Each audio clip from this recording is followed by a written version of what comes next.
Commander Sarah Chun never expected to make history this way. The mission was supposed to be routine. Pilot the UN Pathfinder, Earth's most advanced long-range vessel, to the edge of the Kuiper Belt to investigate anomalous energy readings. As the most experienced astronaut in the United Earth Nation Space Command, she was the obvious choice for what should have been a 6-month reconnaissance flight. That was before she witnessed the apocalypse unfold in real time. Approaching final vector for Kuiper Observation Point, Admiral, Sarah reported, fingers dancing across the holographic controls of the Pathfinder's bridge. Anomalous readings are holding steady. Whatever's out there, it's big.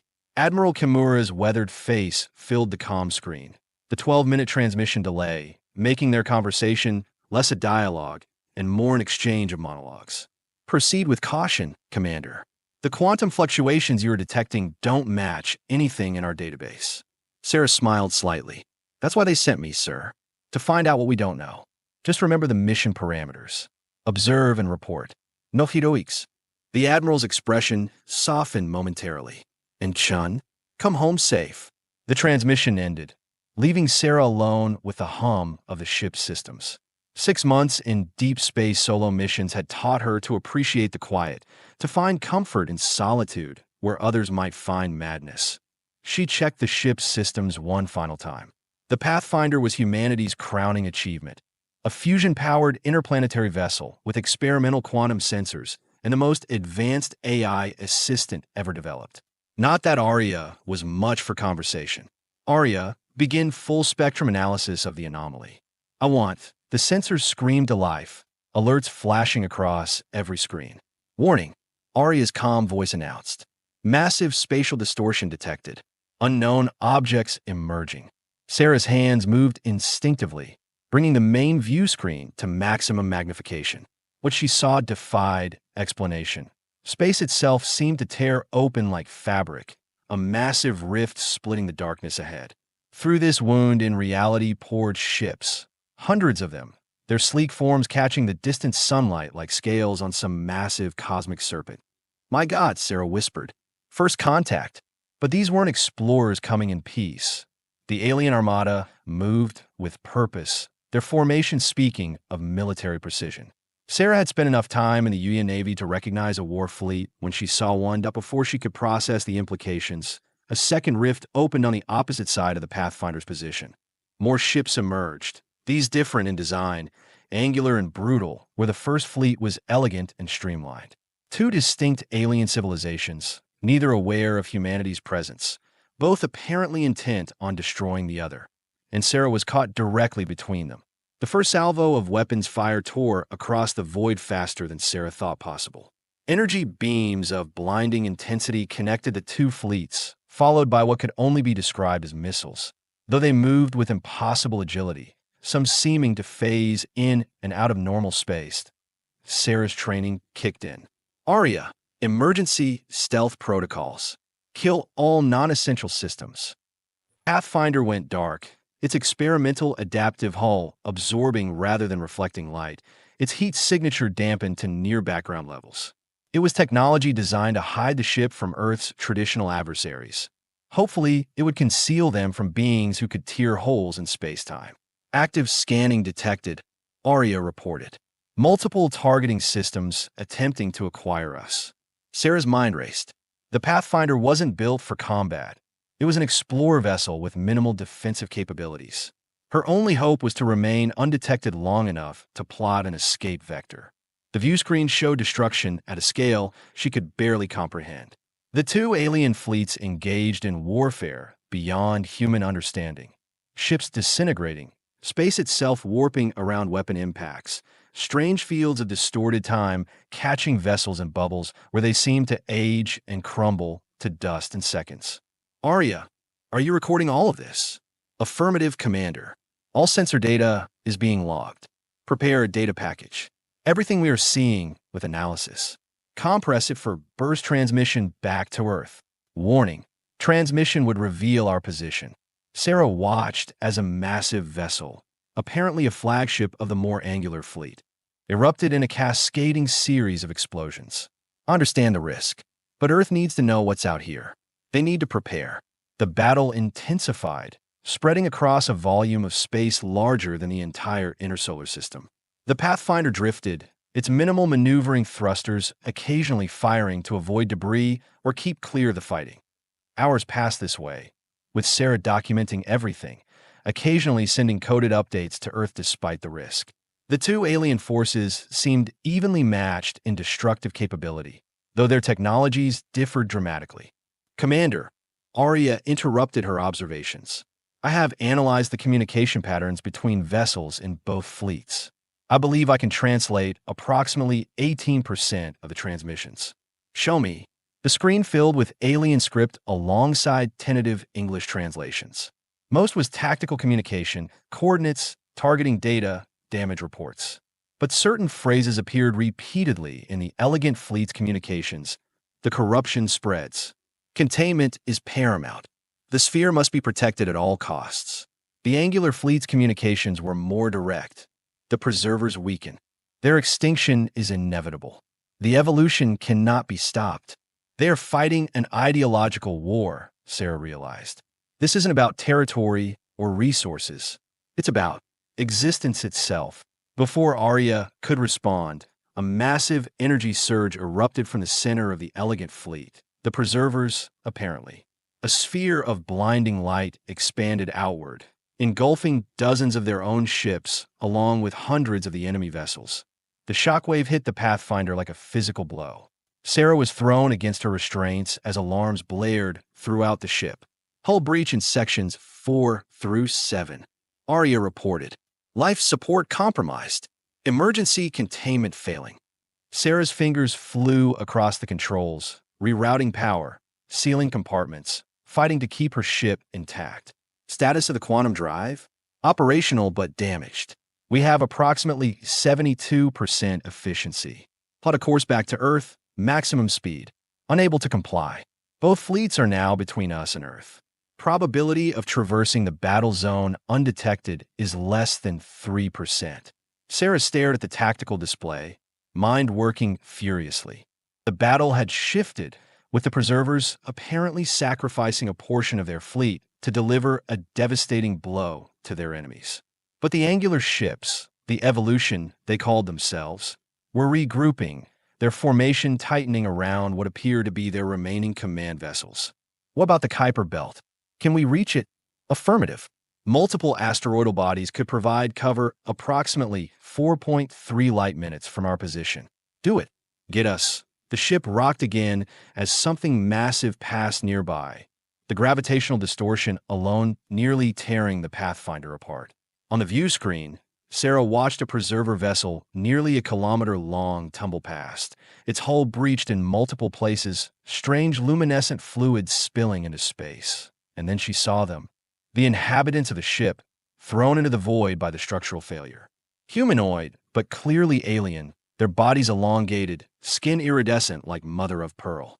They moved with purpose even in death, their limbs contorting in what might have been a final communication to their fleet. My God, Sarah whispered. Arya, are they looking at us? Before the AI could respond, the dying aliens turned their massive, multifaceted eyes directly toward the Pathfinder. One raised an appendage, pointed deliberately, and then convulsed in what was clearly its final moment. We have been identified, Arya confirmed. Multiple targeting systems now locked on our position. The next hours were a desperate fight for survival. The Pathfinder raced toward the relative safety of the Kuiper Belt, its damaged engines straining against physics itself. Behind them, several smaller vessels from both fleets broke off from the main battle, clearly intent on investigating or eliminating the unexpected third party in their war. Sarah pushed the ship beyond its design tolerances, manually overriding safety protocols and venting plasma in controlled bursts to create false signatures. She hadn't spent 15 years as a combat pilot before joining the deep space program for nothing. 6 pursuit craft remaining. Arya updated. 4 preserver, 2 evolution. Intercept in approximately 12 minutes. Sarah's eyes narrowed as she studied their approach vectors. The preservers are hurting us. They're not trying to destroy us. They're trying to capture the ship. Tactical analysis confirms your assessment. The evolution vessels, however, are maintaining weapons lock. So one side wants to study us, the other wants to kill us. Sarah managed a grim smile. At least we know where we stand. The Pathfinder shuddered as its overtaxed engines struggled to maintain acceleration. Warning indicators flashed across every console. Hull integrity compromised, life support systems failing, radiation levels rising in the engine compartment. They weren't going to outrun their pursuers. Sarah made a decision. Arya, prepare the emergency beacon. Load all our observational data, your translation work, everything we know about both species. Data package prepared. Set it to broadcast on all UN emergency frequencies if ship integrity drops below 15% or if my life signs terminate. Understood, Commander. Sarah took a deep breath, her mind racing through options. The Pathfinder carried minimal armaments, a point defense laser system designed to vaporize micrometeorites, and a small complement of mining charges intended for resource extraction operations. Not exactly weapons of war. But perhaps. Arya, how many mining charges do we have aboard? 16 standard fusion-catalyzed charges, Commander. And the yield if they were all detonated simultaneously. A brief pause. Approximately 2.4 kilotons TNT equivalent. However, this would result in complete destruction of the Pathfinder. That's not the plan. Sarah pulled up the ship schematics. I need you to vent all remaining fuel from the secondary tanks. Create a dispersal pattern approximately 2 kilometers behind us. This would leave us with only reserve fuel. Return to Earth would be impossible. I am aware. Sarah's voice was steady. Do it. As Arya complied, Sarah plotted a new course, not toward the Kuiper Belt, but on a perpendicular vector that would take them through their own fuel cloud, just as their pursuers entered it. When I give the command, detonate mining charge number 1, minimum yield directly behind us. The resulting explosion would ignite the fuel cloud, Arya observed, creating a thermobaric reaction approximately 3.2 kilometers in diameter. Exactly. Sarah watched the tactical display as the pursuit craft closed in. The Evolution ships were accelerating, clearly intent on weapons range, while the Preserver vessels maintained their herding pattern. The Pathfinder crossed through the dispersed fuel cloud, the minute particles of high-energy reaction mass invisible to the naked eye but tracked precisely on the ship's sensors. Now, Arya, the explosion was silent in the vacuum of space, but the effects were immediate and catastrophic. The fuel cloud ignited in a rapidly expanding sphere of superheated plasma. The Pathfinder shuddered but pushed through, its aft shields barely holding. Behind them, the unprepared pursuit craft flew directly into the conflagration. The Evolution ships, more fragile in design, disintegrated immediately. The Preserver vessels, with their more robust construction, suffered critical damage but remained partially intact. All pursuit craft disabled, Arya reported. However, we have lost aft shielding and engine efficiency is down to 31%.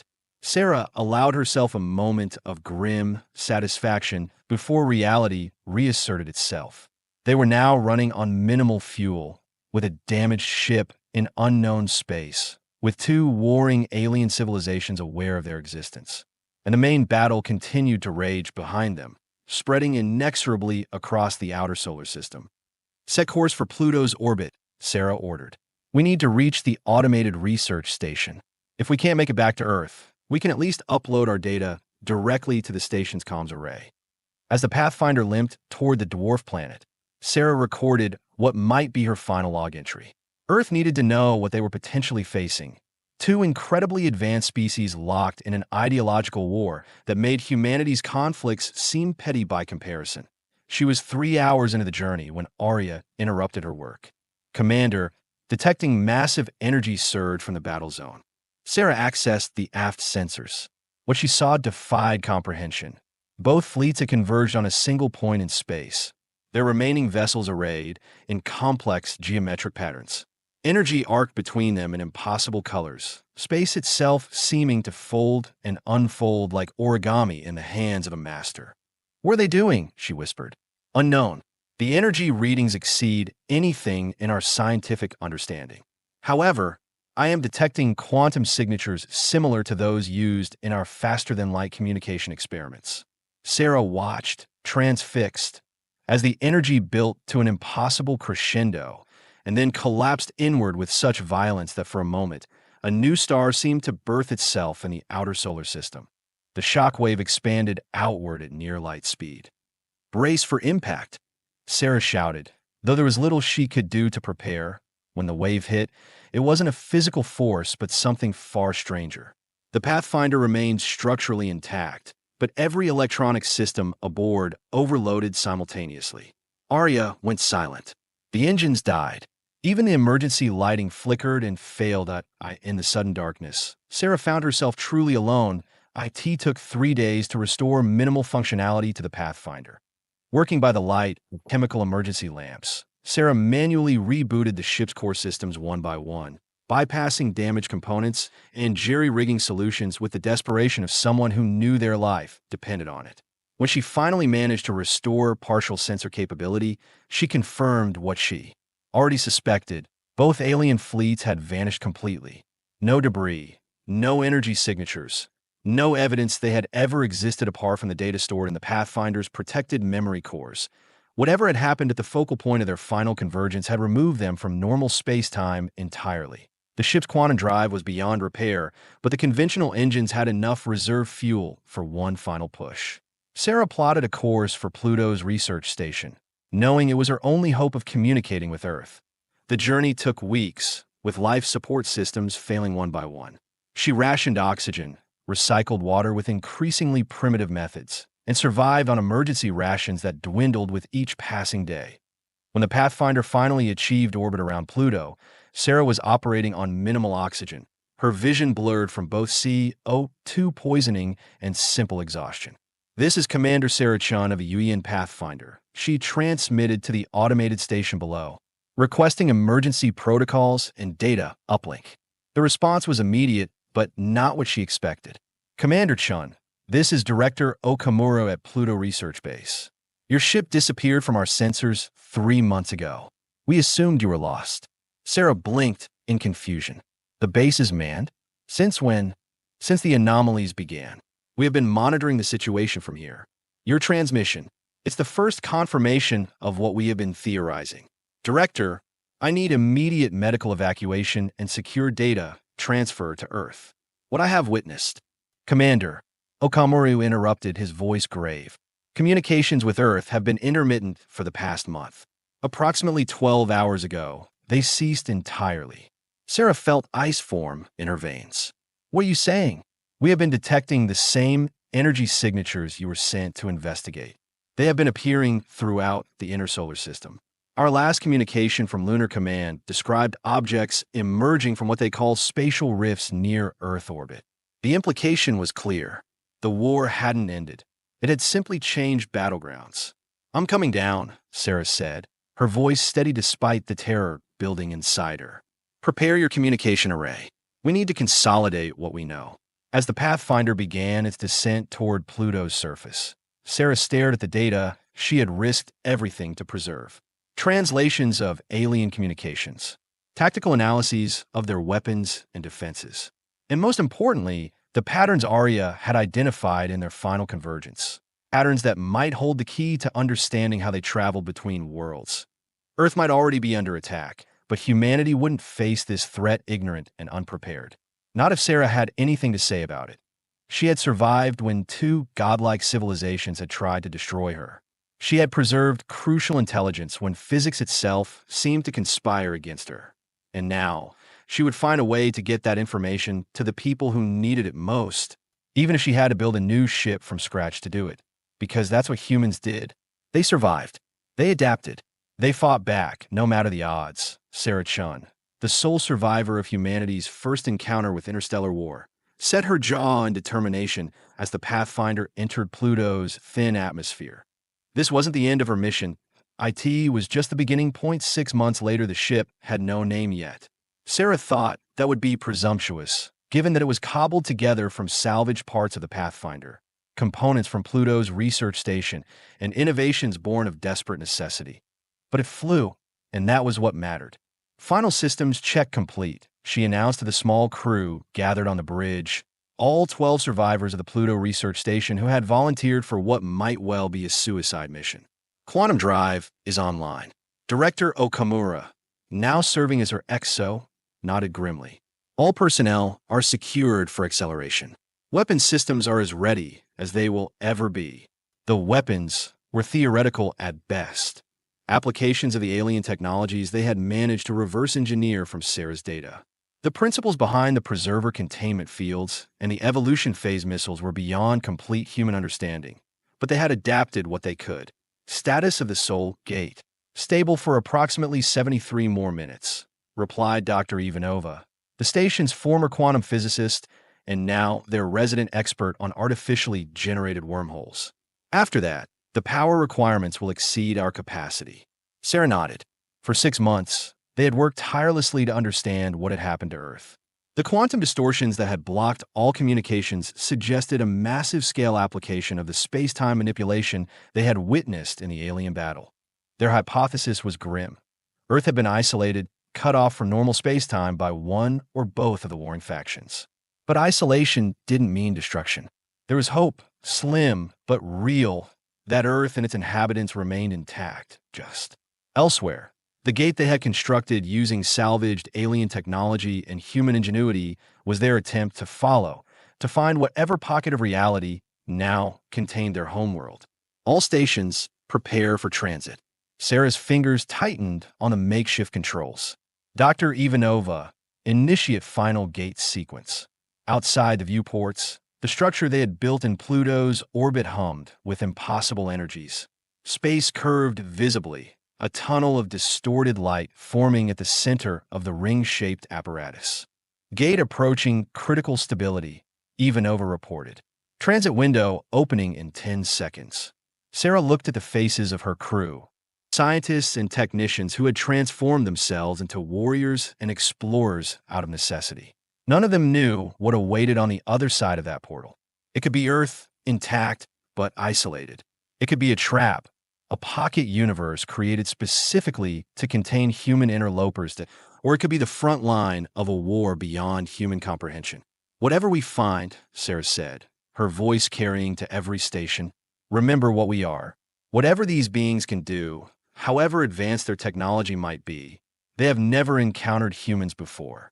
They don't know what we are capable of when our backs are against the wall.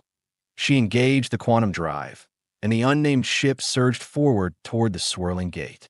They think they have isolated us, contained us? Fine, let's show them exactly who they are dealing with. As the ship entered the dimensional rift, Sarah felt a fierce pride burn through her exhaustion.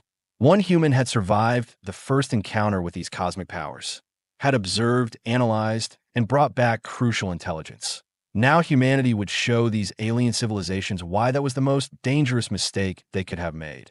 Because humans didn't just survive, they won. The gate flashed blinding white, and Sarah Chun led the first counterattack of humanity against the stars themselves.